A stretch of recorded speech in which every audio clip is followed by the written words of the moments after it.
Are you ready for a Sunday dinner for your family that is bursting with flavor, fall off the bone meat that is going to wow everybody?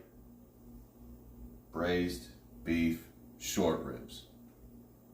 We got you. So step into my office. So we have our beef short ribs. They used to be relatively cheap cut of meat. They're not that cheap anymore, and you have varying sizes of these short ribs. Now, what makes these awesome is the bone and the intermuscular marbling of fat that's in there. But what I don't want in there is any of that silver skin. That's going to make everything tough. It does not render, so we want to cut that out. Give yourself a little flap, something to grab onto, and then just stay as close to that as possible. Remove as little meat as possible and get rid of the silver skin.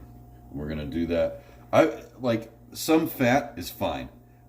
I'm okay with that. But I don't want the silver skin on these.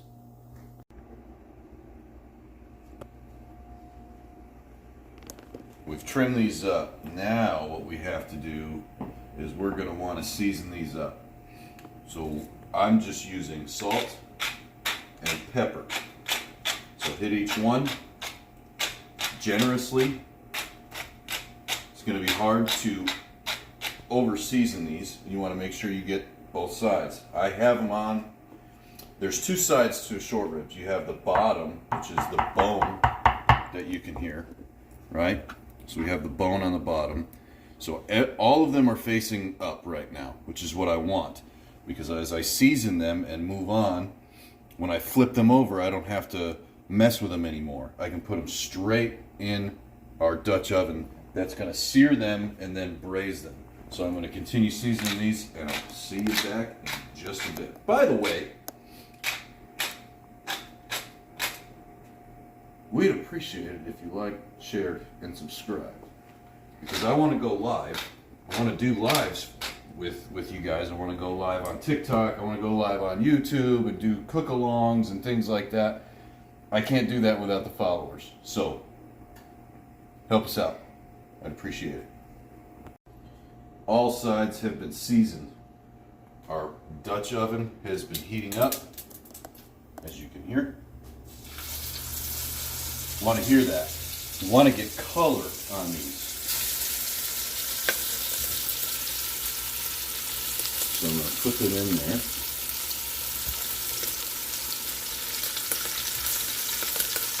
And I don't want any overlapping. So remember, they're still bone side up, because once that bottom sear, or the top of it sears, I flip it, and I don't have to mess with it anymore. So we're going to let these get nice and brown. It's been a couple of minutes with our putting color on our short ribs. So as I turn, you see we have a nice sear on there, nice texture as well. So I'm going to flip all of these. This is also going to help render out any of the fat that we didn't really want to cut off. Now, as you can see, I left the middle open. That's for a reason. I have tomato paste. That's about a tablespoon. I'm going to put that in there. Right in the pan. I don't want it to be raw. I want it to cook off. So that's going to add a bit of, well, almost like a sweetness to everything. So we're going to let that do its business. And while that is going, I have a whole finely chopped shallot. That's going in as well, right in the middle. That will help flavor everything, but it also allows that tomato paste to adhere to something.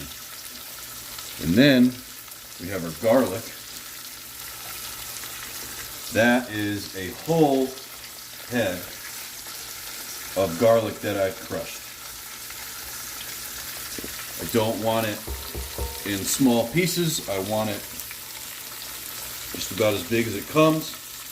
And you're going to start to smell all this stuff right away. So now what I have is I have a half teaspoon of smoked paprika. Get that in there. And then a half teaspoon of sumac. Let everybody get to know each other a little bit. Become friends. And you can smell that garlic. Once that garlic, and it does not take long, once you can smell that garlic, it's going to start getting aromatic. So I have a sprig of fresh rosemary from our garden. I'm going to kind of put that down in there. And thyme. Get that, work it down in there.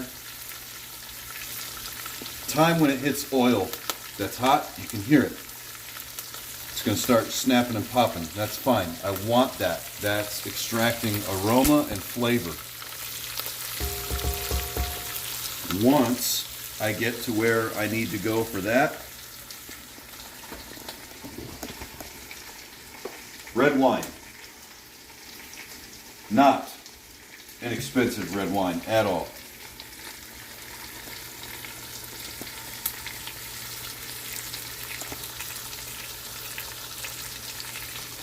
So, right down there in the middle, I want to come up about halfway up to the short ribs. Okay. Increase the heat. I want to bring this to a boil, and I want to reduce it by half. Once we bring our red wine up to a boil and it reduces by half, so at that point we're just at about a quarter of the height of the short ribs, then I'm going to add beef stock. If you have chicken stock, that's perfectly fine. Vegetable stock, again, perfectly fine. I'm using beef, and I've got about just under 2.5 cups.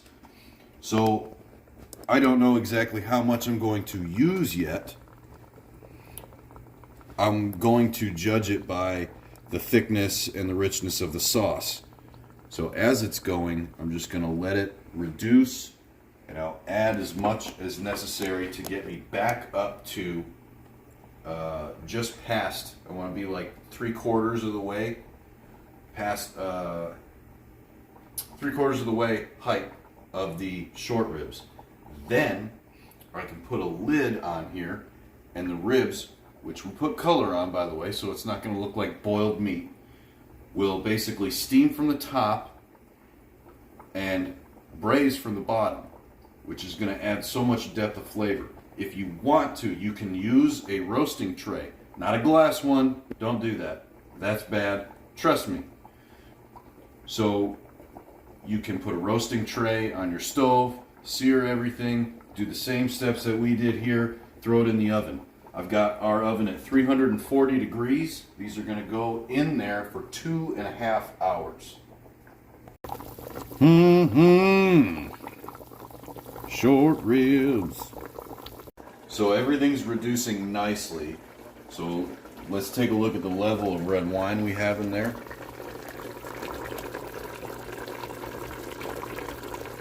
What I'm going to do now is I'm going to bring the level back up with beef stock. That's going to reduce the heat in there. It's not going to be boiling anymore.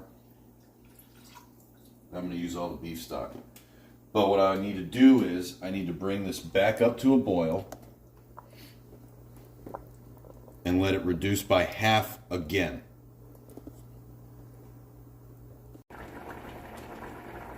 We have reached the point and the level of fluid that I want in there. So what I'm going to do First of all, do you want to see what it looks like?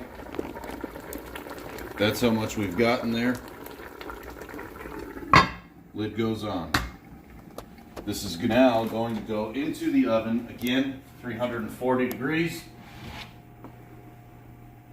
for 2.5 hours. And I have to lower the rack. Stuff happens. It's not perfect. There we go. 2.5 hours.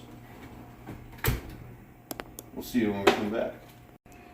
So about 15 minutes before your short ribs are ready to come out, we want to start our accompaniment to the short ribs. So the short ribs, it's going to be real tender. So we want something with a little bit different texture. So what I went with is some pancetta. So what I'm going to do is I'm going to use my cast iron. And I am going to cast iron sear this stuff until we have basically the proper meat left behind. There's no raw fat, there's nothing, no white fat, I mean. So we want color on it. We want it to cook evenly. But more importantly, we want it to render out all this fat, because that is going to do some wonderful things. Now, if you don't have pancetta, what can you use? I recommend searching for pancetta if you can. Thick cut bacon. Just make sure you have decent sized chunks of it. You don't want anything super small, because you want it to develop that texture that is going to differentiate this from the short ribs, but it's going to go together nicely. So what we're left with is basically the even cooking of bacon. There's still a little bit of softness left in it, but we have all of the fat that has rendered out of it. And what I'm going to do is I have quartered some portobello mushrooms and throw those in. Now, mushrooms,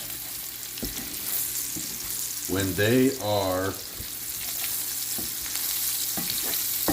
cleaned, do not add water to them. All you need to do is brush them with a paper towel if you can see dirt on them. And that will get that dirt off. But this way, you're not adding moisture into what is essentially hot oil, so you're not getting any splashback or anything like that. And the mushrooms are going to render very nicely, and they're going to go well with our short ribs, with the pancetta, and it's just going to be amazing. But the pancetta is going to actually flavor the mushrooms. So what it's going to do is, it's, instead of being two different things, it's going to end up being one thing. And whenever you can do that with two different textures and two different, completely different food items, like we got mushrooms and basically bacon in here. And I don't want to overcook the mushrooms, but once everything starts to look really good, get that pancetta a little bit darker, let the mushrooms cook just a little bit longer so they're still tender. We're going to be cooking with gas.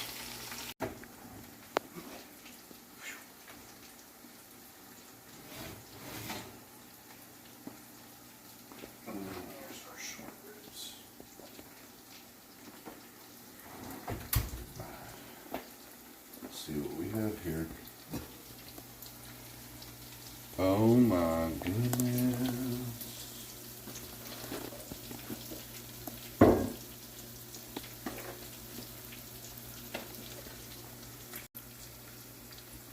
Be careful. If they come off the bone, that's fine. Typically, I like to serve them on top of the bone. So set the bone down, place it on top.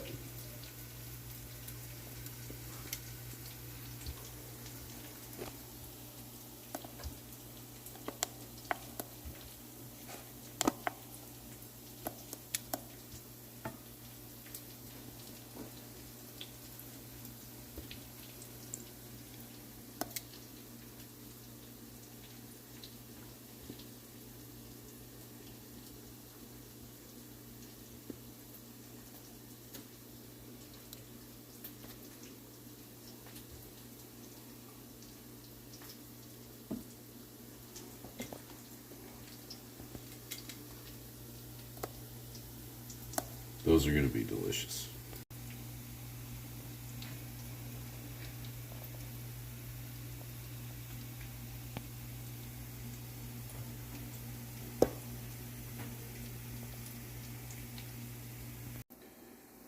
These aren't burned.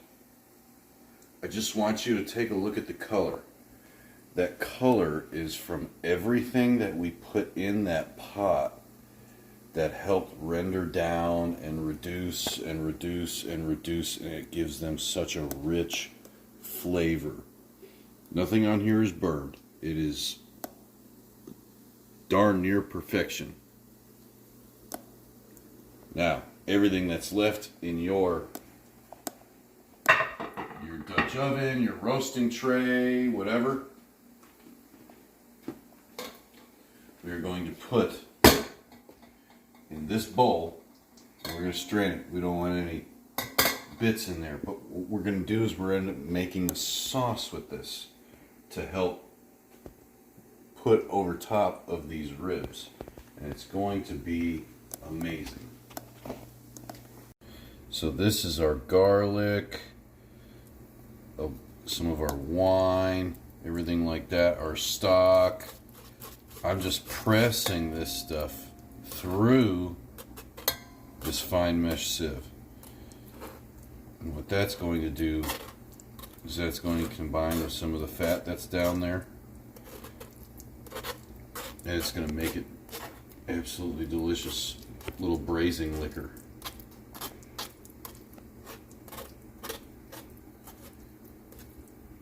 Now once you get it in there, scrape all of that off of there, because that is what is going to make the magic happen.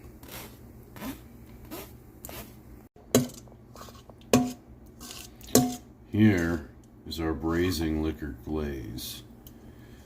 A little bit of the stock, a little bit of red wine in there. Most of this paste is actually from the meat itself and some of the garlic, but that's going to go over the ribs and it's going to be absolutely delicious. Now here's our plate. Here's some of our pancetta and mushrooms.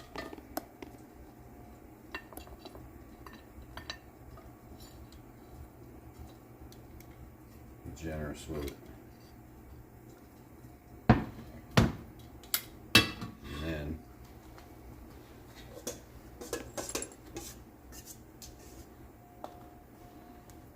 our braising liquor.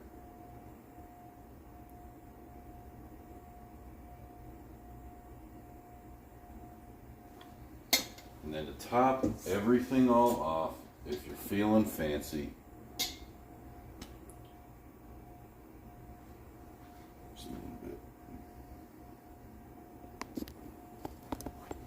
a little bit of parsley. That is Sunday dinner. You want props from the rest of the fam, the people that you invite. Maybe your girlfriend's coming with you, maybe your boyfriend's coming with you, who knows. But if you want a meal that'll impress, braised short ribs is sure to do that. And I hope you guys try to make this. I want to hear about it in the comments, so let me know what you do, what works, what doesn't work for you. You know, you don't have to do the side dish if you don't want to. You can do whatever it is you want. I've made braised short ribs with Brussels sprouts and roasted tomatoes. So the possibilities are endless. You can do this any way you want. It's yours. Make it. And I really want to thank you all for coming into my kitchen. I appreciate you. And I'll see you in the next video.